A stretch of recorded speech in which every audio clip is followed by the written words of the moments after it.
Welcome in, everybody, to a Thursday edition, August 1st edition of Birds 365 Open Practice. Today, a lot going on in Eagle Land. Johnny Mac, how you doing on this Thursday morning, brother? Doing well, yeah. Big open practice, the only one of the year for the Philadelphia Eagles. So hope to see some people down there tonight. I'm sure there'll be a good crowd. It's for a good cause. $10 for the Eagles Autism Foundation, as I believe is the price. So nice, if you can't, regular tickets are very expensive. So good chance to see the Eagles for an affordable experience price. The stadium too. Experience the stadium for $10 and go down there and get the feel of the atmosphere, which I know a lot of people like. I've always liked that since I was a kid. When you're down there at whether it's a ballpark or it's the stadium. So good stuff there. Hopefully, if anybody's in the chat that's heading down, make sure you drop that in there. I'd love to bring it up and see what you guys are thinking. John, set the stage though. What's the schedule for the day? What's the what time is everything unfold down there? We're going to talk to some players earlier in the day via Zoom, old school Zoom now in the COVID days. So we're going to do that. Nick Sirianni's going to talk before practice, which is at 6:30. So he's going to talk about 6:10-ish. And then there's practice and there's nothing afterwards. So Eagles want to blitz out of there pretty quick. No media availability after the practice. So everything's before, which kind of stinks because you can't talk about what happened, but it is what it is. We'll see how it all goes. Excited to see. Excited to get down there. Do they have a setup that they do for these open? Is it the same thing? They literally just do it openly to the public, or are there different things they do to try and incorporate the fans, or do they shield some stuff off? Like they got Spadaro out there with the MC trying to explain some stuff and saying, and they'll do some things to incorporate the fans and maybe show off a little bit more than they would at the NovaCare complex. Have throw a couple deep shots to make them happy and hopefully hit one. So they do a little bit showing off, showing the peacock feathers a little bit when you're in the big stadium. And I think the players get a little bit juiced up, especially the rookies, being there for the first time with fans there. So I think it juices them a little bit up. Yeah, so good stuff. We'll see how it all goes out. We had a couple guys down there. Jason A-Team checks in. I've been there before. It's awesome. Perez is heading down there. I'm going with my family. The best part towards the end, you're allowed to go in the field for a little bit. Good stuff. Perez, I see he's got the Eagle tattoo on the arm in his picture there. So he's obviously a diehard fan. We appreciate you, Perez. Thanks, everybody, for being here. A lot of good stuff to talk about today. We'll have two good guests for you guys. Jeff Kerr coming up. We weren't able to get Jeff on Monday because he was down at practice. So we will talk to him this morning, coming up in around 15 minutes. And then Jeff Kerr's birthday, too. Jeff Kerr's birthday. Wish him a happy birthday. Johnny Mac was ripping Jeff a little bit of pre-show. We'll talk to Jeff about what he was ripping him about. I won't give you it now, but John will bring that up later when Jeff is on. And then Chris Franklin in hour number 2. He's a guy who's been down there as well. He has been at all the practices, obviously covering the team for NJ.com. So we'll get another perspective of a guy who's been down there, has seen all of practice, all of training camp so far. So a lot of good stuff coming on the show today. Appreciate all you guys being here. Slagger, hi, Dominion, Paul Mancini, Callie Baby. What's up, Callie? Suplex City, James Carver, Underdog, Perez. A lot of good guys in here. We appreciate all you guys. For anybody missed, sorry I missed you. Make sure you guys drop a like on the show. Let's get to 100+ likes again today during the live show. We appreciate that. Johnny Mac, I want to start on the NFL 100 list. I know you don't like this list, but I do think it's significant to listen to some of the players on the video talk about Jalen Hurts. I think the players in this league and the coaches in this league view Jalen Hurts a lot different than people outside of the league, people that don't go up against him.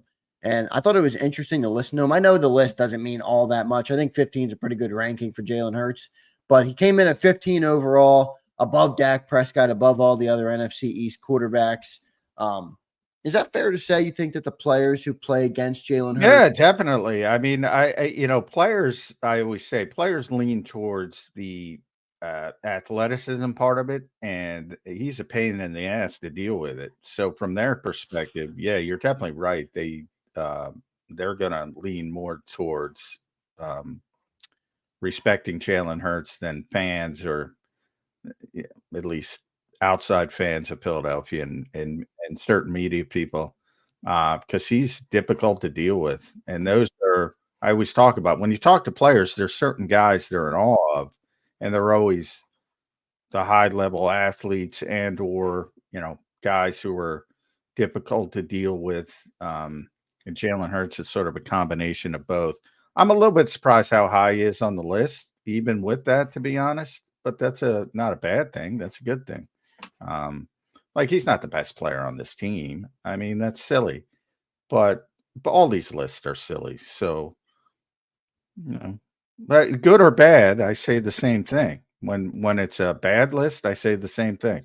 When it's a Everybody good, loves the NFL 100 though because it's the players, and you know how it is. I mean, look, I get it. You're right. You said you've seen them fill it out where they're literally just I kind of wish, just going I with it. wish I wish I could take video in the locker room to show people how nonchalant it is.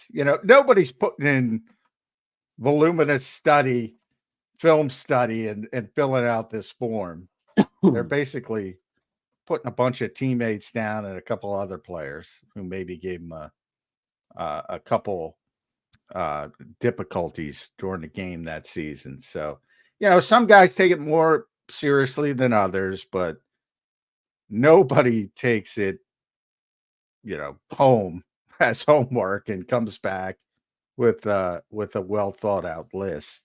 The guys who do take some time probably take the extent of the locker room period, which is 45 minutes, and that's it. So, yeah, I mean, it is what it is, but I've seen it 10 years. I've seen it. It's always the same. We'll It's see not a how. big. Yeah, we'll see the season. I think it was good though to see Hurts come in. I thought that I was more interested in the video they put out where it was like all nice and produced, but they did at least get some guys on the record voice, not just the list written out. And some of them had some really good things to say, which is cool when you think about the best players in the world talking about Jalen Hurts and their respect for his game and stuff. And he's tough to deal with, no doubt. So good stuff there. Johnny Mac, I want to move into some training camp talk. We're 5 practices into the camp. We have the 6th practice tonight, which is an open practice to the public, obviously, as we talked about here on the beginning of the show. I want to start with Bryce Huff, though. I'm getting a little concerned. I know you said it's not time to sound the alarms yet, but haven't seen much of anything from Bryce Huff in terms of, on the positive side of things.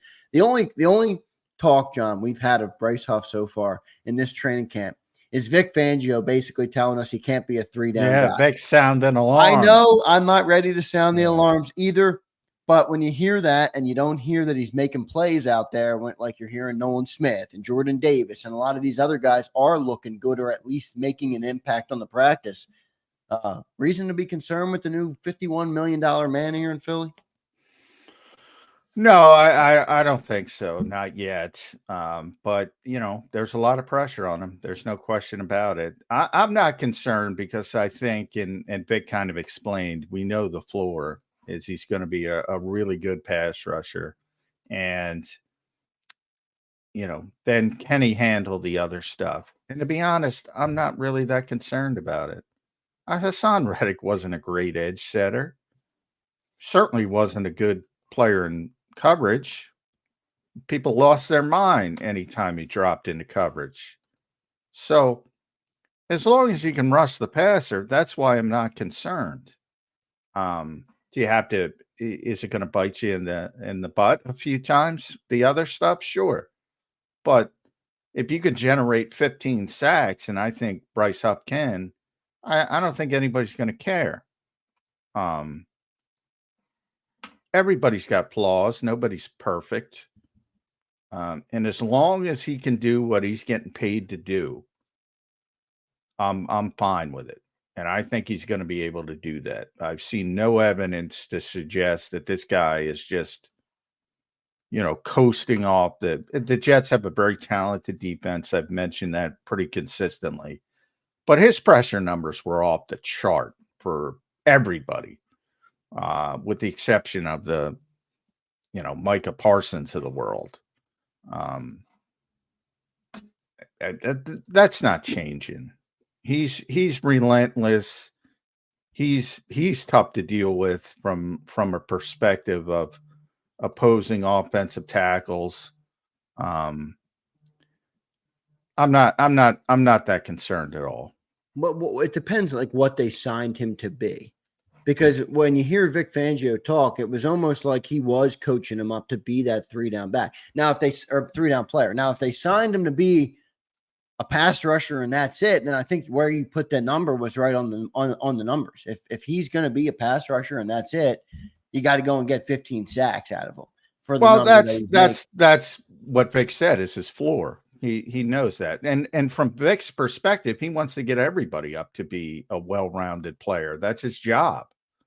But Hassan Reddick wasn't a well-rounded player. That worked out. That's what I'm saying. About how many sacks in that year were when he had 19 and a half, including the Super Bowl, and that's kind of my point. Going up to the Super Bowl, he had, I think, 16 in the regular season and 3.5 more in the playoffs. That's my point. He wasn't a good run defender. He wasn't setting the edge. He's terrible in zone coverage. And like I said, fans lost their mind every time Gannon did it. And Gannon did it. Part of the reason they moved on from Hassan? No, not at all. They moved on from him because by the way, Hassan Reddick is a tremendous player. They moved on from him because they ran him into the ground. They played him 900 plus snaps, 2 consecutive years. He's turning 30. He wants $25 to $30 million. That's why they moved on from Hassan Reddick. And by the way, Hassan Reddick has got to make that move because he's proven himself as a pass rusher in this league. Pass rushers get paid, and unfortunately, he's turning 30. And so he's got a very short window to take advantage of what he's been able to accomplish. So this is not a criticism of Hassan Reddick at all. It's a criticism that the people that think that he was a high-level run defender or he was high-level flat defender, which is what Vic was talking about. He's trying to make Bryce Huff into that. Is he going to be able to do that? Probably not. But who cares if he can rush the passer? And I think he can rush the passer. Yeah, I agree. I just wonder if the expectation from Vic and the organization is that he's going to be more or better at those things that Hassan Reddick wasn't good at. And that's part of the reason they didn't want to give Hassan the money, because they viewed him as a one-trick pony. And it's a good trick. I'm not saying it's not a good trick. Yeah, it's one of the most valuable tricks in the game. No, Reddick is all about money, age, all about that, and how much they've used him. And that's sort of a cost benefit thing. Not about he's not a good player, not about he needed to be better in coverage, not about anything more than that $25 million and is the tread off the tire, which is, and everybody's a hypocrite in this league to a certain extent. You can make the same argument with Saquon Barkley, and they brought him back at a high level for the position. Not brought him back, brought him in. So there's always exceptions, but, they made a conscious decision to get younger, to get cheaper, to get a longer shelf life. And if they get the evaluation right, and I think ultimately they're going to get it right, I think it's going to look good.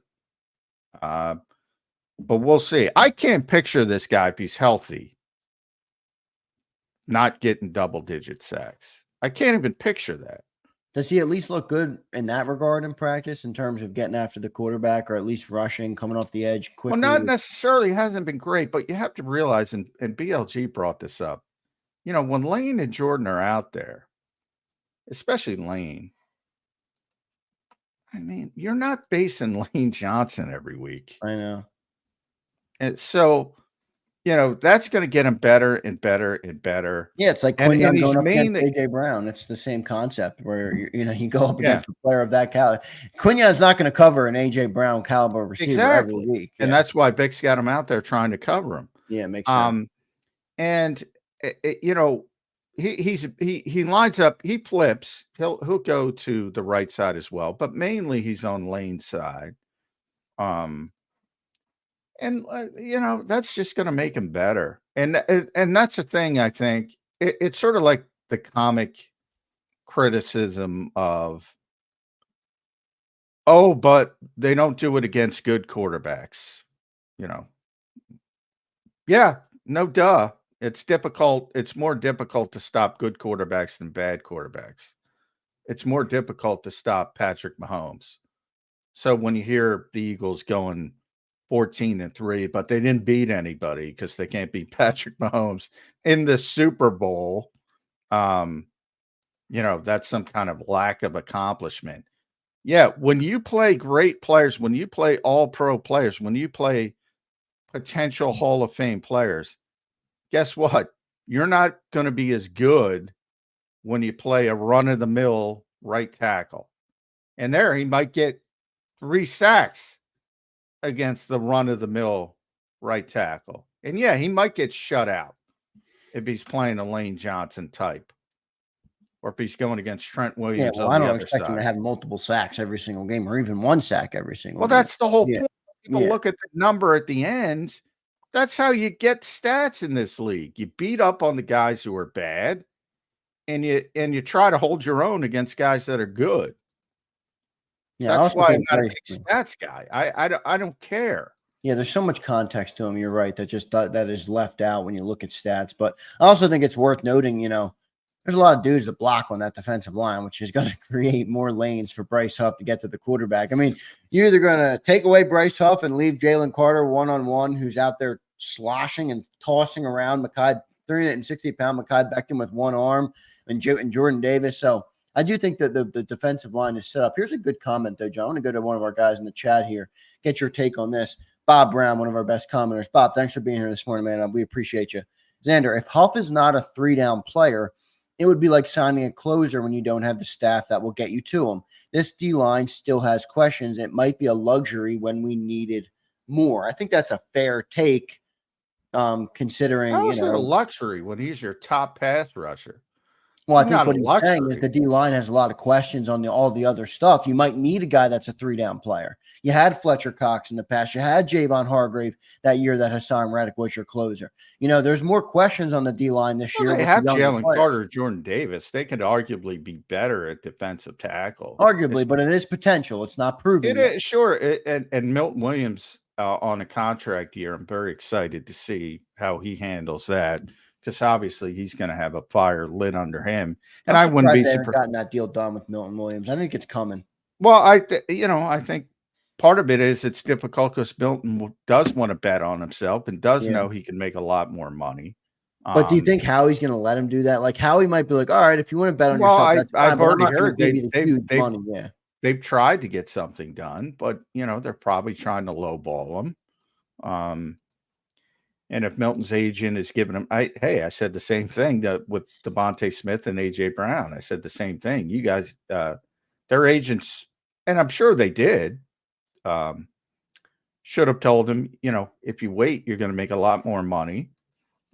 But they were willing to say enough is enough. Is 90 million enough? Is 75 million enough? For those guys, it is.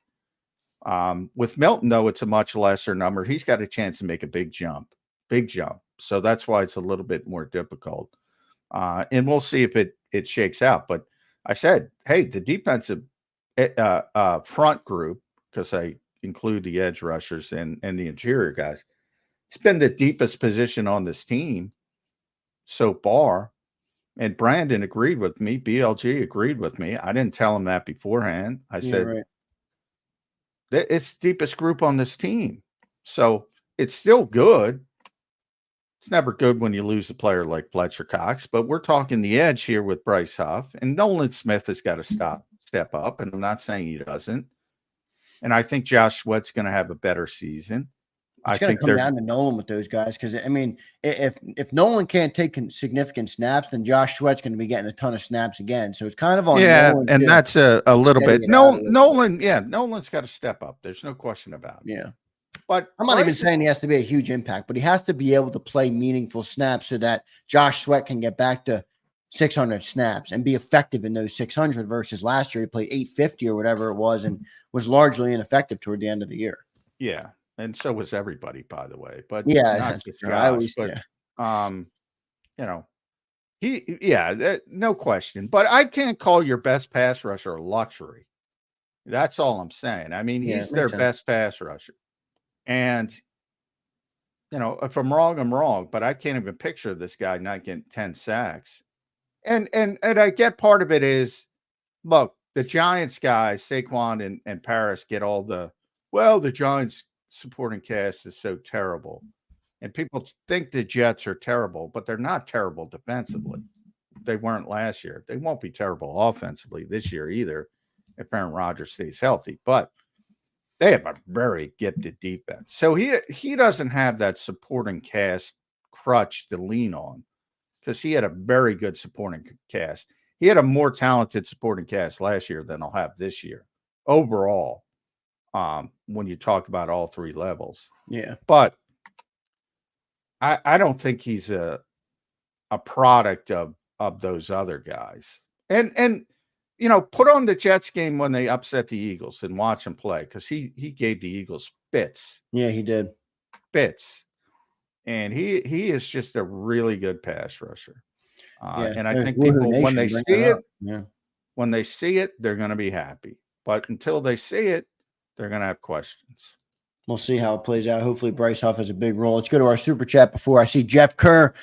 Birthday boy, Jeff Kerr in the green room. We'll get to Jeff in a minute. Jeff, thanks for waiting, brother. James Carver checks in with a $5 super chat. James, thank you, brother. We appreciate that. That's the same premise that people overlook with Sweat. Many of the LTs he plays against several 2 times a year are sure Hall of Famers and are likely Hall of Famers. Yeah, I think Sweat's a good player. He's actually probably your most versatile player in terms of the 3-down type of edge. He can play all 3 down. So I think he's going to have a good year. He's a good player. But James is right in the fact that people don't pay attention. Like if you're a right defensive end, and that's basically where Josh typically lines up, and you're playing San Francisco, for instance, don't expect a big day if Trent Williams is out there. Don't. Right. Yeah, and it's like, well, he got 2 sacks last week. Why can't he get 2 sacks this week? Got to pay attention to the other team. Got to pay attention to the opponent. Sometimes you're going against really good players, and everybody sees it with Lane Johnson shutting down everybody over the years. The Von Millers of the world, everybody. Yeah. Micah Parsons, everybody. Yep. Nobody else does that. So, their fans are saying the same thing. Why can't Micah get 2 sacks again? Blah, blah, blah.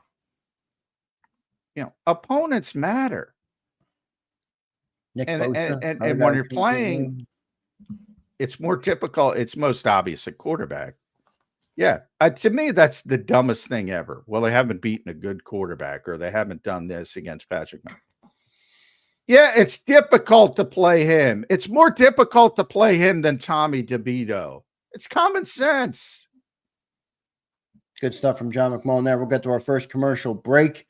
Our boy Fly Eagles Fanatic. He will be at open camp tonight. Love it, brother. I hope you have a great time down there. Let us know tomorrow in the chat how everything goes and what you saw.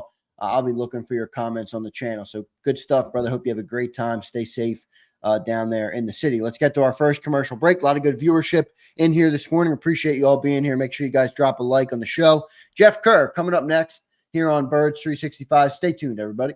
If you missed any of today's show on the JAKIB Media channel, listen to the podcast on your way home. Available on YouTube, Apple, and Spotify.